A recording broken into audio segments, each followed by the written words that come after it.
ধর্মীয় ভাব গাম্ভীর্যে দেশজুড়ে পালিত হচ্ছে সনাতন ধর্মাবলম্বীদের পরমেশ্বর ভগবান শ্রীকৃষ্ণের জন্মতিথি শুভ জন্মাষ্টমী।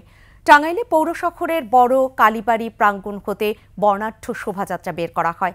সিরাজগঞ্জে প্রদীপ জ্বালানোর মধ্য দিয়ে অনুষ্ঠানের সূচনা করে পূজা উদযাপন পরিষদ জেলা শাখা। পরে শহরে শোভাযাত্রায় অংশ নেন সনাতন ধর্মাবলম্বীরা।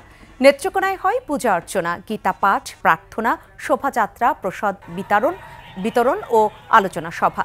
গাজীপুরে বর্ণাঢ্য শোভাযাত্রা ও আলোচনা সভা করা হয়। হরিনাম সংকীর্তন সহ মঙ্গল শোভাযাত্রা করা হয় ব্রাহ্মণবাড়িয়ায়। গাইবান্ধায় হয় র্যালি, মঙ্গল প্রদীপ প্রজ্বলন, আলোচনা সভা ও প্রার্থনা। বাগেরহাটের হরিসভা মন্দিরে হয় প্রার্থনা ও আলোচনা সভা ও শোভাযাত্রা হয় লালমনিরহাটে।